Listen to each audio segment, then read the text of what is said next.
Joseph was one of the 12 sons of a man named Jacob in Canaan. He had 10 elder brothers and one younger brother. Joseph's mother had died when she gave birth to his younger brother. Joseph and his brothers helped their father in the field. They also herded the sheep. Joseph was the favorite child of Jacob since he was young and innocent. Jacob spent a lot of time with Joseph. This made the brothers very jealous.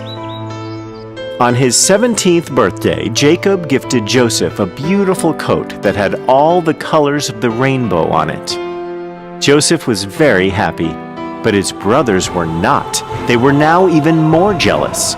They felt that their father did not appreciate all the hard work they were doing for him. One night, Joseph had a strange dream. He was very excited, and he went to his brothers who were herding the sheep. "Hey, Simeon, I had a very strange dream yesterday night. You should hear this." Oh, look! Daddy's little pet had a dream. Don't waste my time, boy. I have a lot of work to do. I can't sit and dream all day like you. No, listen. In my dream, we were all tying up sheaves in the field. All of a sudden, my sheaf stood upright while your sheaves bowed down to mine. Simeon looked scornfully at Joseph and then at his brothers. Oh, he isn't just stupid. He thinks even we're stupid. No, this was my dream. And listen, in another dream, the sun, the moon, and the stars were all bowing down to me. That was so beautiful. So now you want us to bow down to you, huh? Run away before we beat you with this stick. One day, Jacob sent Joseph to check on his brothers who were resting on the hillside.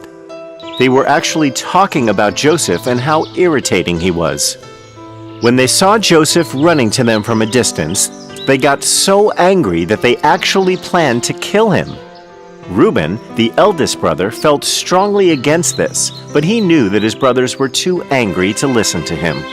Let's kill this irritating boy and we don't have to worry about him ever again. What do you think, my brothers? Come on, Simeon.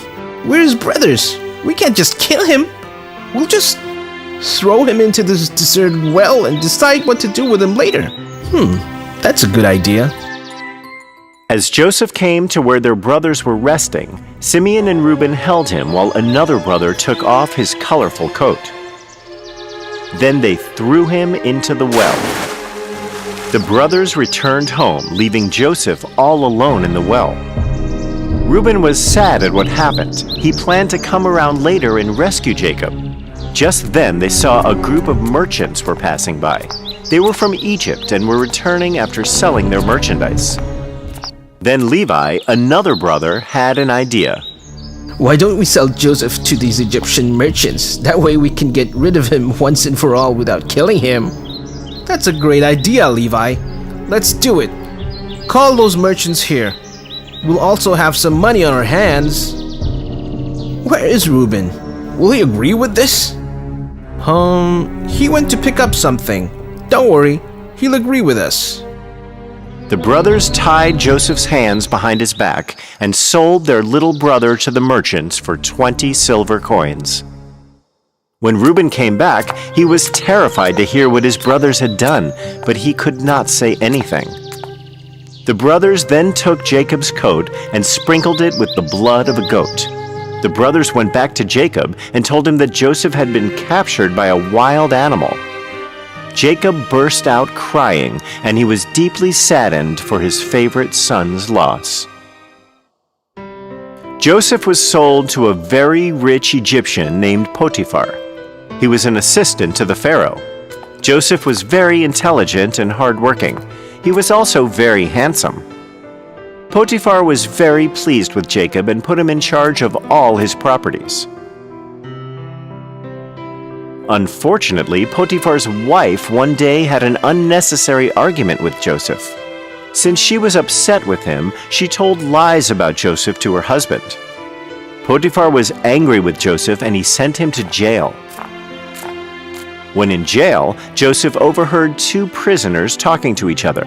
One prisoner was a servant to the Pharaoh and the other was a baker. I had the strangest dream yesterday night. I wish I could make some sense of it.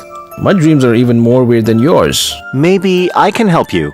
I can help you understand your dreams. Haha, you're just a boy. How are you going to understand my dreams? I do not interpret them. My God helps me. I will try to tell you what they mean. My God surely has a message for you. So the servant described his dream to Joseph. Joseph listened to him carefully and told the servant that his dream meant he would be released from prison in 3 days and he would be taken back by the Pharaoh as his servant. Joseph asked the servant to remember him when meeting the Pharaoh and ask that he be released. 3 days later, the servant was released just like Joseph had predicted. But when he returned to the prison, he forgot all about Joseph, and because of this, Joseph remained in prison for 2 long years. One night, the Pharaoh had a strange dream and could not sleep. The next morning, he called all his wise men, ministers, and counselors and described his dream to them. Nobody had an answer to what it could mean. When the servant, who was in jail with Joseph, heard about this, he suddenly remembered his promise. He ran to the Pharaoh and told him about the prisoner who could interpret dreams. The Pharaoh immediately summoned Joseph. "So, my servant says you can interpret dreams. He tells me you are extremely gifted." "I am not capable of such things, Your Majesty. My God works through me. He can give you the meaning of your dreams. Describe your dream to me." "Very well. In my dream, I saw 7 fat cows eating grass in a field. Then 7 thin, ugly cows rose up from the river Nile and swallowed the 7 fat cows. What does this mean?" Joseph listened to the Pharaoh and then closed his eyes for some time. He walked across the room and came back to the Pharaoh. "My lord, this dream you just described is very symbolic. It is a message from God. God is telling you that a great famine is coming. It will last for 7 years. There will be no food to grow, no rains. A lot of people will starve and die." "Oh, that is terrible news. We are all doomed then." "Wait, my lord, I am not finished yet. The dream came to you as a warning from God to prepare for the famine. There will be 7 years of plenty before the famine, so you can store up on food grains and livestock and other supplies during this period. You must make the most of this chance to produce excess food so that you can store it for later." "Oh, you are right.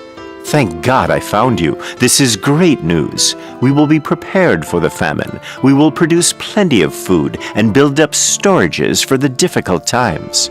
Thank you, Joseph. You are the most wise man in the kingdom. I am appointing you in charge of overseeing this work." "Your Majesty, the honor is truly mine. These are not my powers. God speaks through me. I am simply conveying his message to you."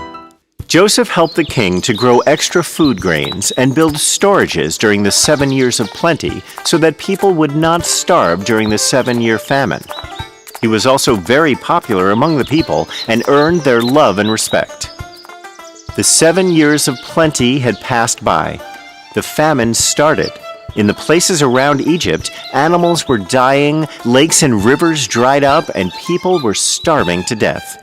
The people of Egypt had plenty to eat and drink because of the work done by the Pharaoh with Joseph. They had so much grain stored up that they were selling whatever was left to the people outside of Egypt who were starving. Jacob and his sons were struck by the famine as well. Their crops had all failed, and their sheep had died one by one until nothing was left. They had heard of the Egyptian Pharaoh who was selling food grains to people outside of Egypt. So Jacob sent his 10 sons to Egypt to get food for the family.